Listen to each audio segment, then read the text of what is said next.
Otep à tous, bien-aimés frères et sœurs. Que se passe-t-il entre Trump et la Russie et Poutine? Il y a quoi entre les deux? Il y a quoi? Hein? Que se passe-t-il? Il y a des gens qui vont vous dire que non. Poutine, les Européens surtout, ils se disent que Poutine fait des faveurs, Trump fait des faveurs à Poutine.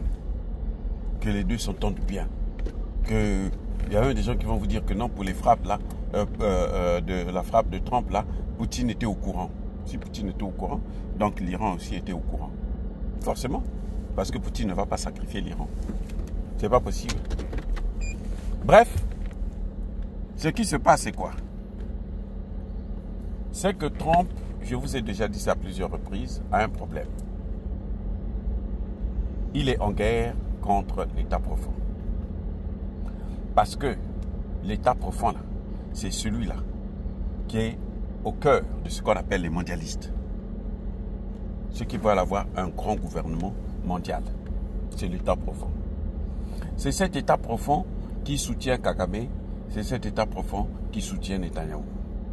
C'est cet État profond qui les utilise pour faire ce qu'ils sont en train de faire, l'un en Iran et au Moyen-Orient, l'autre en RDC et dans la région de Grand Lac. L'État profond. C'est cet État profond-là qui est à l'origine de tous les malheurs que vous voyez dans le monde. Toutes les guerres. Il en dit toujours l'Amérique est impliquée dans toutes les... Oui, parce que l'État profond est né en Amérique.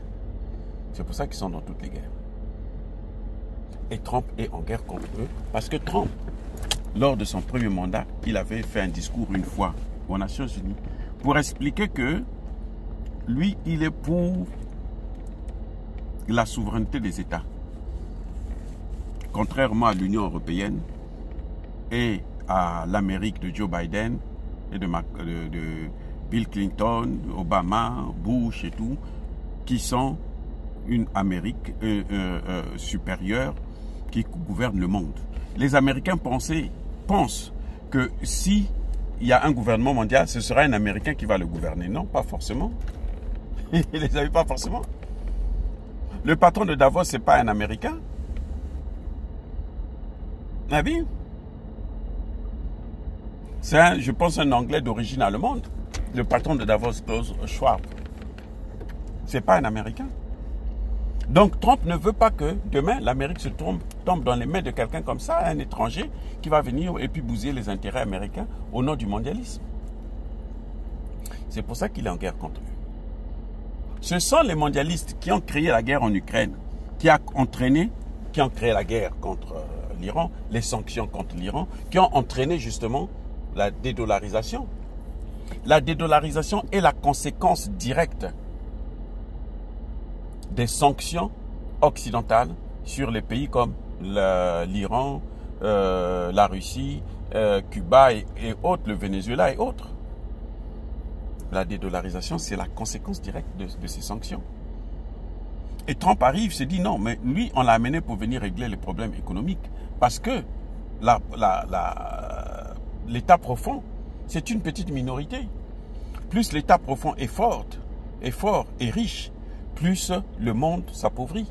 Les minorités sont pauvres et souffrent. Donc Trump veut casser tout ça là pour donner aux minorités leur place.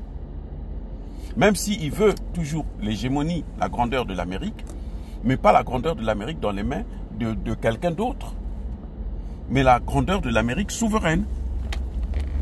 Et pour combattre, et donc il a deux combats, combattre l'État profond et combattre la dédollarisation. Arrêter, stopper la dédollarisation. Pour stopper la dédollarisation, là, il a besoin absolument de la Russie. Parce que la Russie est l'un des moteurs de cette dédollarisation. Avec la Chine. Et d'ailleurs, pour faire la guerre contre la Chine, il a besoin de la Russie. La Russie est la porte d'entrée vers, comment vous appelez ça, la Chine. De même que l'Ukraine est la porte d'entrée pour la Russie. Si vous n'avez pas l'Ukraine, vous ne pouvez pas rentrer en Russie. Vous ne pouvez pas dominer la Russie. Vous ne pouvez pas balkaniser la Russie. Si vous n'avez pas la Russie, vous ne pouvez pas dominer la Chine.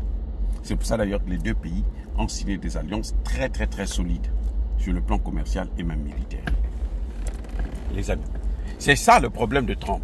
Trump arrive, il trouve une situation qui est particulière et il veut mettre de l'ordre. Les amis, on va continuer. Soyez bénis.